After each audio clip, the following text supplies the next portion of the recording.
Tá dito. Exatamente. Obrigado, pessoal. Pessoal, eu queria avançar um pouquinho aqui, porque eu acho que é indiscutível que a gente tem que falar um pouco sobre a Argentina, e eu separei aqui um vídeo que mostra um pouco daquilo que a gente sempre conversa, que foi algo que nos inspirou a fazer, né, essa oposição ao pensamento liberal aqui na periferia do sistema, é o que nos motiva a discutir o desenvolvimento, que também é, de certa forma, a reação que a gente faz à ação da extrema-direita, dos econocoaches, né, o antagonismo teórico, né, mas político também, ao Manhattan Connection. E a gente viu essa semana, por conta das medidas que vêm sendo tomadas pelo governo Milei, recém-impossado, até convido as pessoas que estiverem aqui no canal, que depois vão verificar, eu fiz um vídeo no Café Canhoto essa semana, explicando detalhadamente as medidas do governo Milei, mas que em essência são uma forte contração fiscal, combinada com uma série de reduções localizadas de investimento, de obras públicas, fazendo o controle de vários gastos, né, naquela perspectiva de que a inflação é causada pelo déficit fiscal, e ao mesmo tempo dando uma porrada na taxa de câmbio de mais de 120%, desvalorizando o câmbio e desreprimindo, né, tirando os controles de vários preços, particularmente alimentos, já com um descontrole de preços esperado para o início de janeiro na área de energia, o que tende a empurrar essa inflação ainda mais para cima. Mas o que eu queria mostrar aqui foi uma reação que veio do canal La Nación Mais, que é um canal que apoia o Milei, é um canal que tem uma forte ligação com o negacionismo histórico na Argentina, que apoiava inclusive a ditadura, faz ainda essa proposta de que não foi tão grave a ditadura argentina, nisso que os argentinos avançaram muito mais do que a gente, né? Então é algo muito triste de se ver ainda ganhando força na Argentina com a eleição desse novo governo, mas essa fala, eu acho que ela evidencia um pouco do suco de elitismo histórico-cultural que o meu querido amigo César Calejón cunhou no maravilhoso livro dele, Esfarrapados, agora colocado aqui como uma forma de ajudar os argentinos a lidar com esses necessários ajustes que a economia terá de passar. Uno recortará a plataforma para ver películas, otro recortará el auto, no lo uso más, y otro, y ese es el que está grave, dirá no hay desayuno o no hay almuerzo. Obviamente. Una comida por día. Obviamente. O sea, en distinto nivel, todos estamos recortando. Y el que se recorta todos. Más adentro de su casa dice, bueno, hago una, esto te digo porque lo escuché, clase media, ¿eh? Sí, claro. Sí. Hago una comida fuerte en el día para todos, bueno. Una comida fuerte, que en general elijo la noche para que los chicos se vayan, viste, a la cama y descansen mejor, y después durante el día y vamos viendo. Es así, es una realidad, hay que aceptarlo, no nos tiene que dar vergüenza, decir, mirá, me estoy ajustando en un montón de cosas. Y está bien. Y se terminó, y es así, es la realidad. Caraca. Então a gente vê essa expressão muito clara na forma de conselhos, né? Dizendo assim, olha, todo mundo vai ter que fazer o ajuste. É isso mesmo. Fala aí, Paulo. Vai ter que comer uma refeição por dia na Argentina, é isso mesmo. Então, isso é típico dos processos de austeridade aguda. Nesse caso, é uma austeridade embutida num processo de estabilização que está basicamente jogando nas costas dos trabalhadores todo o custo do ajuste. Então, a gente vê aqui traduzido de uma maneira muito direta o seguinte, olha, o ajuste da economia argentina vai ter que ser feito por cada um. Começa com você em casa, aquela típica lógica da economia funcionando como uma família. E aí, basicamente, a gente vai ter que, né, famílias de classe média vão ter que comer uma vez por dia, e é isso que a gente vai ter que fazer, dar uma comida um pouquinho mais forte. Eles vão ver o que já está acontecendo com o preço da carne na Argentina, por conta das medidas que o Milei vem tomando, e isso vai dificultar e vai levar a um aumento, possivelmente, da pobreza e da penúria social. E o Milei já, de maneira preventiva, já deixou claro, por meio da sua ministra da Segurança, a ex-candidata à presidência da República, Patrícia Bullrich, deixou muito claro, se tiver protesto, vai cair o cacetete em cima deles, vai cair a polícia em cima deles. Paulo Gala. Exato, é uma situação dramática da Argentina, mas eu acho que, assim, é uma coisa para o Brasil ficar de olho também, né? Porque eu acho que o que a Argentina, o que aconteceu com a Argentina nesses últimos 15, 20 anos é um negócio catastrófico, né? Olhando para a Argentina de hoje, eu vejo o Brasil dos anos 80. Né? Assim, é uma volta ao uma volta ao passado. Eu acho que a gente tem que ficar de olho nisso. Porque eles deixaram o processo realmente sair do controle totalmente, desde os Kirchner, já acho que teve muito erro lá de parar de medir inflação de maneira correta, de não acumular reservas, de entrar num processo inflacionário grave. Depois com o Macri a coisa piorou ainda mais. Então, eu acho que assim, realmente catastrófico, mas é algo para a gente ter clareza no Brasil, né? Assim, olhando para Quero só registrar aqui a presença do Rogério Nitablian, grande amigo nosso. Prazer tê-lo aqui conosco, Rogério. E eu queria, Paulo, aproveitar essa tua fala e sugerir um livro recente que saiu pela editora Boitempo, que é A Ordem do Capital, da Clara Matei, como economistas inventaram a austeridade e abriram caminho para o fascismo. A Clara faz um trabalho brilhante de retomar as discussões na Itália e, se eu não me engano, na Alemanha, e ela mostra como que essa discussão da austeridade ela foi sempre utilizada, principalmente nesses momentos em que o capitalismo começa a ter dificuldades de crescimento econômico, de acumulação de capital, para transferir o ajuste para o lombo dos trabalhadores. Então, é algo que é cíclico na história e que aparece nesses momentos, e a gente vê, o caso argentino, ele chama a atenção pela agudeza das medidas. Então, a gente está falando de um governo que se predispõe a cortar o gasto público em 15% do PIB em 4 anos. É um ajuste fiscal draconiano, só que assim que ele vence, a realidade começa a se impor, Elias Jabbour, porque o ajuste que ele falou que ele ia fazer todo do lado do gasto, e o Milei disse que ele cortaria o braço antes de elevar qualquer imposto, 43% do ajuste fiscal que ele vai fazer é por meio de aumento de arrecadação. Só que não é aumento de arrecadação no topo, é aumento de arrecadação em cima dos trabalhadores que haviam recebido, com a aprovação do então deputado argentino Milei, a isenção do imposto de renda para trabalhadores que ganhavam até 15 salários mínimos. Ele, então, agora está retomando esse imposto, junto com impostos de exportação, impostos de importação. Então, eu não sei o que ele vai cortar, dado que ele está aumentando vários impostos. Mas, se valer, né, a promessa dele, vai sobrar pouca coisa ali. Então, note que o ajuste está sendo feito de uma maneira muito drástica, muito forte, e a gente vai ver as repercussões, muito provavelmente, disso em breve, né, em termos de desemprego, em termos da própria atividade das empresas. Elias, conta para nós aí como que você está vendo esse processo desde Xangai. Cara, eu acho que os países, as nações que elas se negam a si próprias o direito ao desenvolvimento e ao planejamento desse desenvolvimento, elas tendem a desaparecer, né? Então, nós podemos estar diante, por exemplo, de um país que está fazendo uma escolha por desaparecer, que é a Argentina, né? Essa que é a questão, né? Sabe?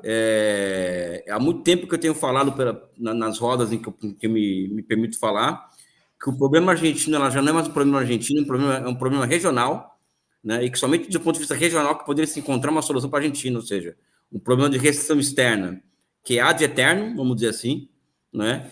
E que eu acredito que se transformou, que está se transformando em um problema regional muito grave, e que caso não se encontrasse uma solução regional para a questão argentina, né, os próprios argentinos arrumar uma solução um tanto quanto exótica para aquela questão, ou seja, que foi o que aconteceu em certa medida, né? Sabe? Ou seja, ninguém resiste, André, a financiarização por muito tempo, ou seja, tiveram o processo de financiarização da sua economia na década de 90, uma recuperação nos anos 2000 com os Kirchner, vamos assim dizer, e depois um empréstimo com o FMI de 50 bilhões de dólares, assim, do nada, né, que ajudou a afundar aquele país ainda mais, ou seja... Hoje vai mais de 250 bi de dívida, né? Então é uma situação que eu vejo, assim, gravíssima, né, muito grave agora. O povo vai ter que aprender com essa experiência, eu acho, né? Vai ser uma experiência muito dolorosa, apesar de eu achar muito difícil o Milei terminar o mandato, né? Por 2 motivos, né? O primeiro, porque ele não vai ter como segurar milhões de pessoas nas ruas, que é o que vai acontecer na Argentina em breve. E outra, né? Ele não tem base parlamentar, né? Ou seja, a base parlamentar dele ele é proporcionalmente menor que a do Lula no Congresso Nacional. E ele não é o Lula, né? Tem essa diferença, né? E a Argentina também não é o Brasil, né? Lá a oposição não negocia com a situação como aqui no Brasil, né? Então, eu acho que a Argentina está vivendo assim, é o próprio cotovelo da história, ou seja, ou a Argentina ela se reafirma enquanto nação a partir de agora, ou ela se afunda enquanto tal a partir de agora. Acho que esse é o grande dilema da Argentina a partir de hoje, né? Ou seja, e tem outra, né? E vai cair a máscara, né?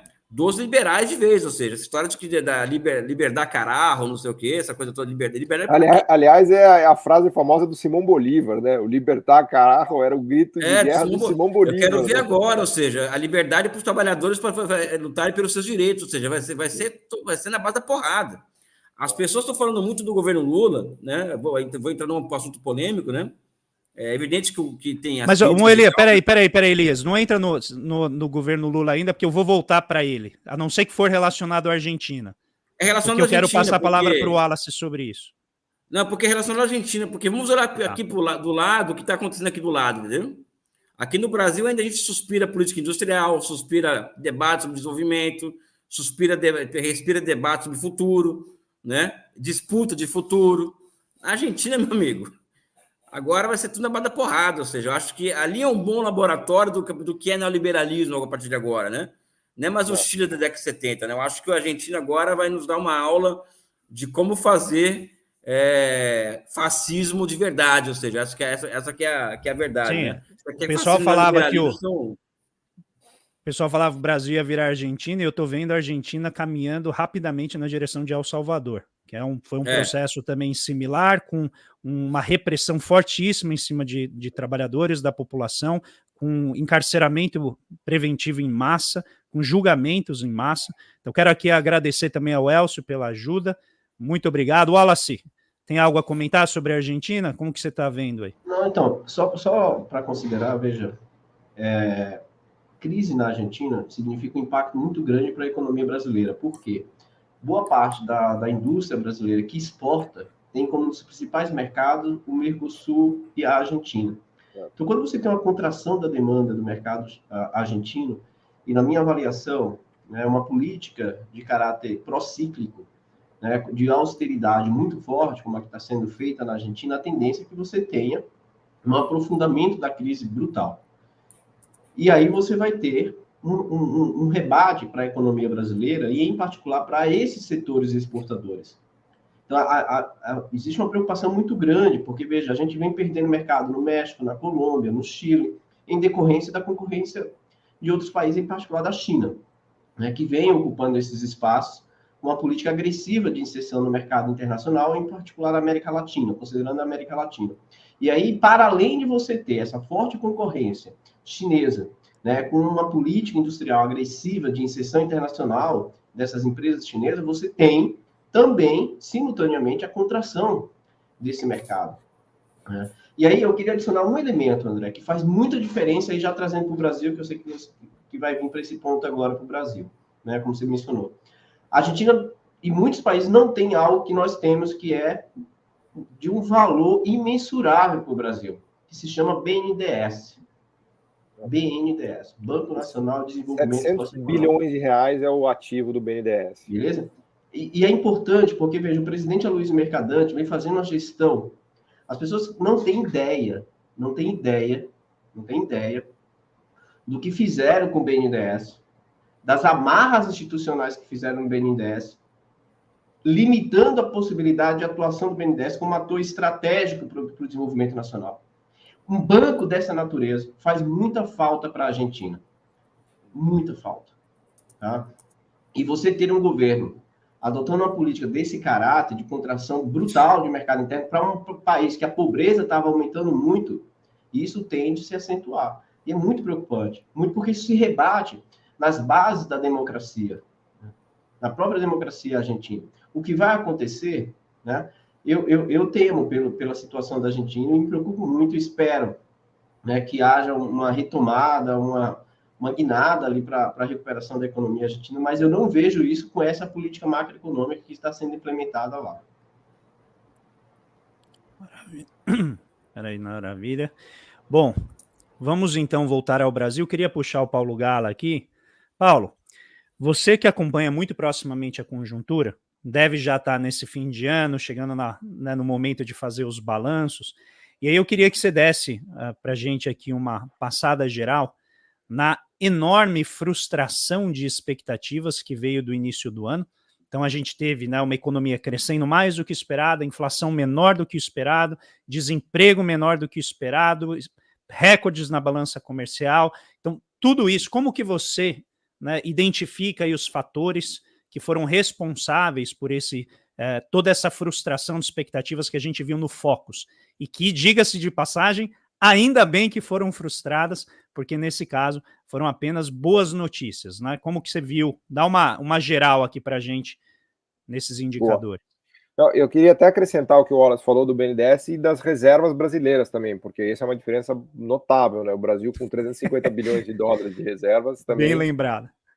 Faz toda a diferença do mundo, né? Agora, está acontecendo uma transformação da parte de commodities brasileira que é muito, muito forte. E acho que isso também tem a ver com a superação de expectativas desse ano, né? No começo do ano, tinha muita gente que achava que o Brasil ia crescer 0,5, 0,6 só. Não era nem 0,9, era meio, assim, né? A gente vai provavelmente crescer 3. Agora, tem uma surpresa aí dramática, que é a questão externa. A gente vai ter um superávit comercial de 100 bilhões de dólares, que é mais do que o dobro do ano passado. Isso foi um grande problema para a Argentina. A Argentina está com um déficit comercial de 10, 15 bilhões de dólares, para você ter ideia. Ela também foi prejudicada, inclusive, pelo clima, né? A quebra da safra no ano passado e nesse ano foi muito ruim para a Argentina. Isso ajudou a agravar a crise, né? Mas tem uma novidade aí do Brasil que nos ajuda muito, que é a coisa do petróleo. Vamos chegar em quase 4 milhões de barris dia de petróleo. Imagina, o Brasil produzia 1 milhão de barris por dia em 2000. Já superamos o Irã esse ano, né? Nunca imaginei ver o Brasil produzindo mais petróleo que o Irã, né? Já somos quase top 5 do mundo, top 10 do mundo, com certeza. O agro também teve um desempenho fenomenal, né? Crescendo quase 12% no primeiro semestre, uma safra de mais de 300 milhões de toneladas de grãos, né? Então isso gerou um crescimento que não estava na conta de muita gente, além das questões da PEC de transição, dos programas que o Wallace citou, que também foram muito importantes, e todo esse boom de commodities. Tem uma novidade agora, que é menos um boom de preços de commodities, é muito mais um boom de quantidade de commodities, porque o Brasil não tinha o pré-sal antes, né? Então o preço do petróleo bombou lá em 2008, 9 e 10, foi a 140 dólares, só que a gente não tinha o pré-sal. Agora o preço do petróleo foi a 100, 120, agora caiu para 75, mas a gente tem o pré-sal. Hoje 70% do petróleo brasileiro já vem do pré-sal. Então a gente tem uma quantidade de reservas que é realmente gigantesca. Para não falar também de mineração, de minério de ferro, de cobalto, de lítio, de terras raras, né, de tudo isso que é necessário para a transição. Aliás, eu acho que não podemos deixar de falar aqui, já que estamos fazendo um retrospectiva, né, do tema de sustentabilidade e transição climática e ambiental, porque acho que o Brasil pode sim e deverá ser um dos grandes players do mundo de transição energética e líderes, né, na questão ambiental. O Brasil tem tudo, com etanol de segunda geração. O Xi cortou o Elias, não vai? Tá rolando uma censura lá da China. Hidrogênio verde, aqueles programas ali que o Wallace tinha falado agora há pouco, né, que eu imagino que vão ser muitos deles anunciados no ano que vem. Acho que o Brasil tem essa oportunidade que é espetacular, né, de virar uma das grandes referências dessa parte de transição.